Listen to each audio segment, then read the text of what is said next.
Welcome to Burning Questions. I am Bronte Nieuwenburg and I am replacing Tim O'Connor this week, who is luckily on a holiday with his family for school holiday. So I hope you're having the best time, Tim. And for all the Tim followers out there, he will be back in action next week and I will be in Queensland. So I am taking the reins this week. And to help me out, I have two of my favorite people in this industry at the moment and hoping they can tip us some winners. Geordie is driving 8 races on Saturday night. Geordie, is that the first time that you're racing the full card? How exciting! Yeah, no, thanks, Bronte. Yeah, looking forward to it. It's going to be an exciting night having a full book of drives at one of the main meetings. So I'm really looking forward to it. And Kyle, you're training 3 horses on Saturday night and driving one yourself. Welcome and thanks for being on. Yeah, thanks, Bronte, and hello. Hey, mate, Geordie. Good. I am going to get straight into this. I don't know how long my voice is going to last. So question one is sponsored by Pride's Easy Feed.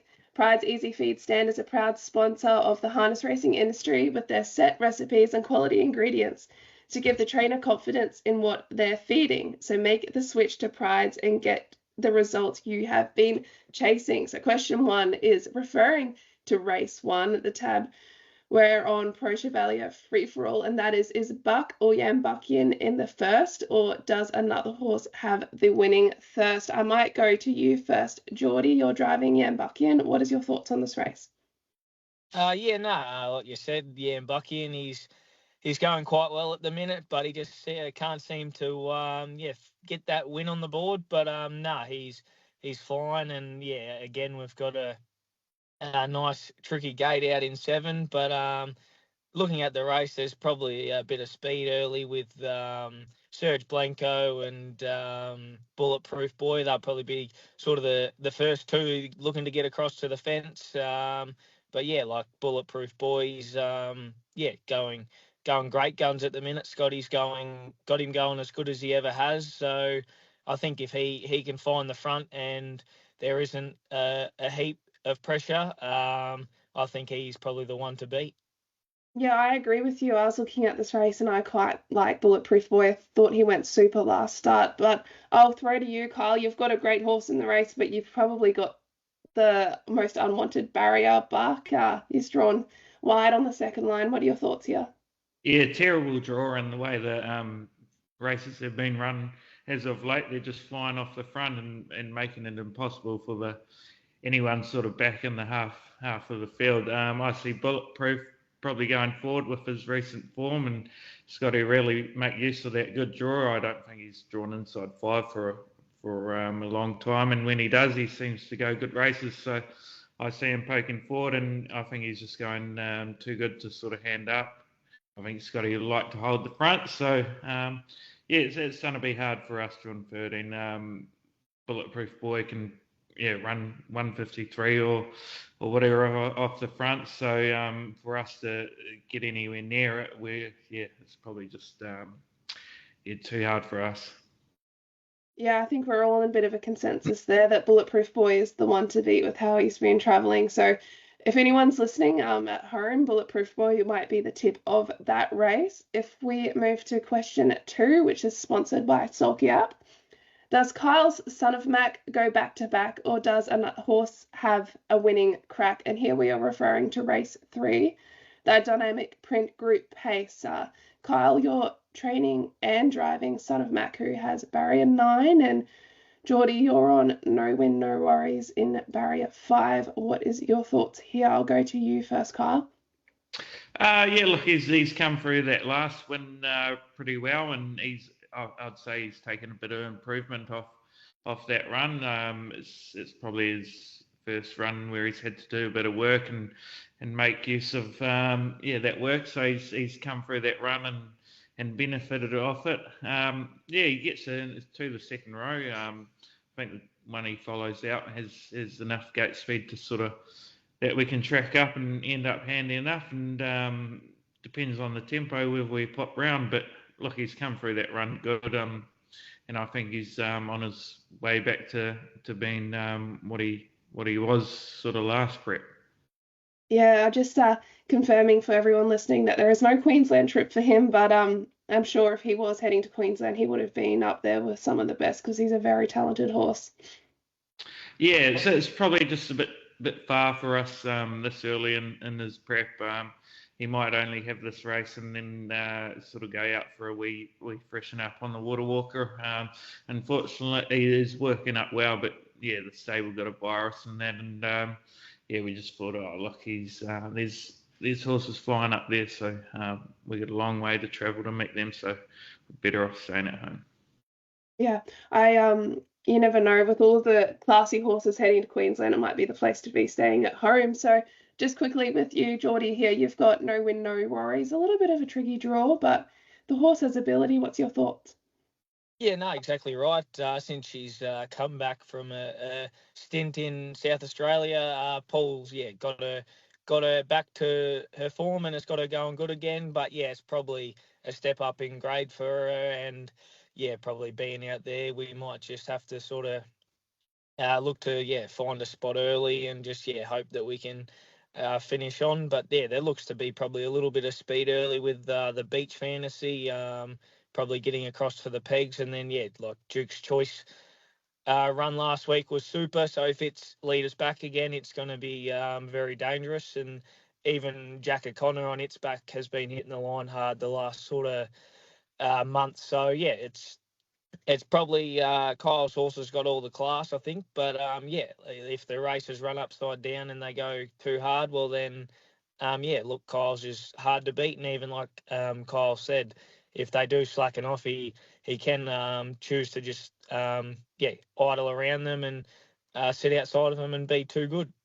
Yeah, I want to agree with you there, Geordie. I think that the class horse is clearly Son of Mac, but like you mentioned as well, I think the beach fantasy is a good chance given race circumstances if it can find the front or if it can find a good position. And Son of Mac has to work. So both great feedback there. I think we've given our listeners some horses to follow in that race, but good luck to both of you.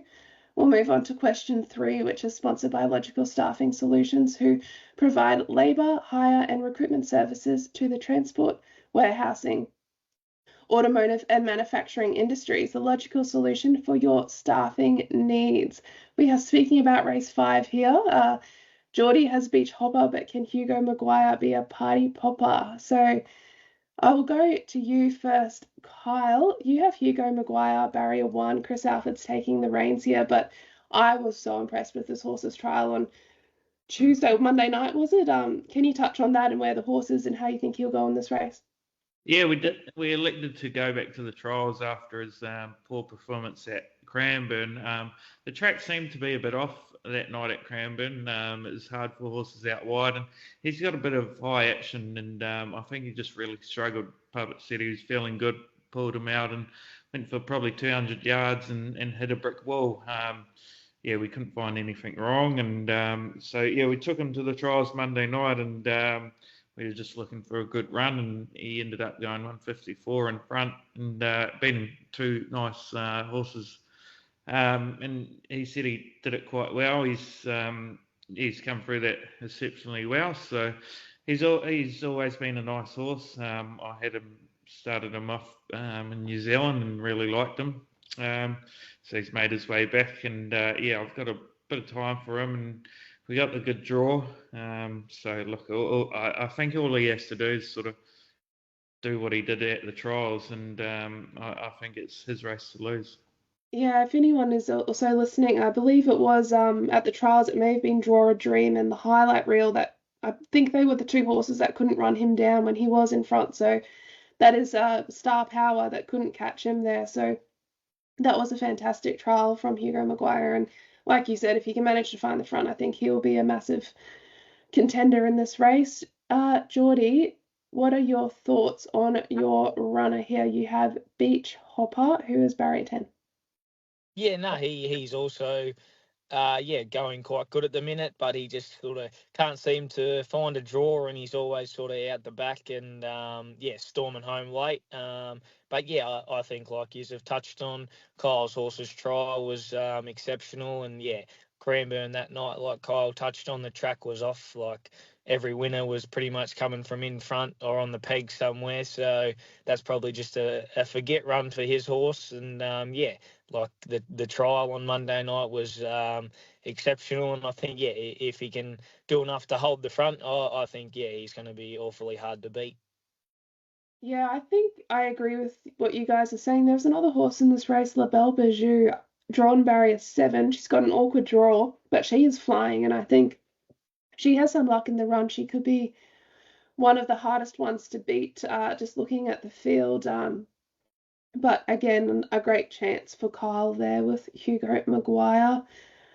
Our fourth question is looking at the Aldebaran Park Trotters Free For All. Ebony's Avenger is the only mare in the race, but does she have what it takes to keep up with the pace? And Geordie, you're driving Ebony's Avenger here, but I might go to Kyle and get his thoughts on the race. He doesn't have one in this one. Kyle, what's your thoughts here? We have a few horses like Parisian Artist, who is first up but looking to head to Queensland. So do you have any thoughts on this race? Yeah, look, Zeus, Brent Little's horse, he's had a couple runs back now. I think he's slowly getting better and improving fitness-wise. He was in America and it's taken him a couple of races. Albie's horse tried quite well and they're heading north. Probably expect a forward shine from him. And Fast Metro was a good first up run, and then Geordie's a man, so I'm sure he'll put his mare in the right direction. Yeah, Geordie, what are your thoughts here? I think when the fields first came out, you were down to drive Sundawn's Courage and Ebony's Avenger. So was there a choice there that you stuck with the mare? I sort of did have the choice, but I sort of get along with the Ebony's Avenger quite well, and last week was probably just a forget. That was all my fault. I just sort of asked her a little too much off the gate and just sort of pushed her into the first turn too hard, and she went off stride. So that's just a forget. But she's sort of proven before that she's got what it takes to sort of keep up with these fast class horses. She sort of likes it better when they are sort of out and rolling along. So obviously with Albie's horse, it had a really good trial at Melton a couple of weeks ago. But like Kyle's touched on, there's Zeus is on his way back after a couple of runs now, and Mufasa Metro was super first up. So it's just one of those, we just got an awkward draw, so we'll probably just have to swallow our medicine and go back and if we decide to go up the pegs, I'm sure if we get the gaps at the right time, she won't disgrace herself. Yeah, I think that there's no horse in this race that actually can't win it. I'd say that the horse just on paper that you would maybe not tip is nephew of Sunoco, but he's racing really well and he has got the good barrier here. So I think any horse could win this race and it not be a surprise. I have Harry Stamper on top, but that's also saying that I think any horse can win this race, but I think Harry Stamper probably might find 1-1 or end up in a good position, maybe even get in behind a leader if nephew of Sunoco doesn't travel well early. So I have Harry Stamper on top, but like you guys mentioned, it's a pretty even field. So if we move to our Sharps Bakery best bets, and I cannot talk about these vanilla slices because I have not tried them yet, but have you guys tried the Sharps Bakery vanilla slice? Geordie? Yes, I've had the privilege of hoeing into a couple of them, and they're exceptionally nice. And I think you might need to go for a drive one day, Bronte, and get one and test it out for yourself because they're exceptional. I think so. Carl, have you had one? No, I'm still waiting for him. Yeah, okay. It looks like you, Sophie, and I are going on a road trip to find these vanilla slices. So, our Sharps Bakery best bet. So, who is your best bet of the night, Carl? I'll go with you first. It can be one of your horses or another horse that you might favour. If Hugo Maguire, if he leads from one and can get out the gate and do what he did at the trial, he'll be a good chance. So I might go wee multi there. Oh, I like it, a multi. What about you, Geordie? Unfortunately, you don't have the option to go for another horse because you're in every single race. So who is your best bet? I think I'll have to wait till the lucky last. I think What's Up Party Time, his run last week was going to be exceptional until he went off stride at the top of the straight. But no, I think he has the gate speed to get across and lead, and I think if that's the case, he'll be awfully hard to run down. Just for the people listening at home, can you explain what actually happened there with What's Up Party Time when he fell into a pace and then a gallop? Was there a reason for that to get out the punter's confidence back for this week? I suppose your push for it is a good way to get confidence back. I think it was because we put removable deafeners on him for the first time, so he's only sort of been racing with the hides hood, which stays on him all the time. But Kate said he sort of just felt like he wasn't giving 110%, so just wanted to try the removable ones on him. And I think after she sort of pulled him off and he realised that, oh shit, I can hear everything now, he just sort of just got real pacey and swung into a pace for a couple of strides, and then eventually galloped. Well, it looks like you guys are on top of it this week, so I probably would push him up. I had him tipped for second, but now you're making me feel more confident. So just recapping, Geordie, you're with What's Up Party Time in the last. So I'm going to try and pick a horse in the middle of a field as my best bet in the middle of the meeting, and I'm going to go with the Exotic Bush Ranger in race 4. I was going to stick with Bulletproof Boy, but I want us to have 3 separate bets as well. So Kyle, I'm very supportive of your best bet. I think that's a great one. And Geordie, you know what you're doing. You're the most wanted driver on Saturday night with a full book. So congratulations on that. That would be incredible. Thank you to you both for being on and putting up with my loss of voice, and to everyone listening, and thank you for all your advice. Kyle, good luck. Do you guys have anything in before Saturday, just in case there's any other horses we can follow? I'll go with you, Kyle. We got Icon in tomorrow with Coco Cabana. Coco Cabana sort of drops back a bit, I think, and she's drawn, I think she's to the second row, so she can follow through, and the Sofinator should get Icon up, hopefully. Yeah, they're a dream team, Sophie and Icon, aren't they? Geordie, what about you? You have a few drives between now and Saturday?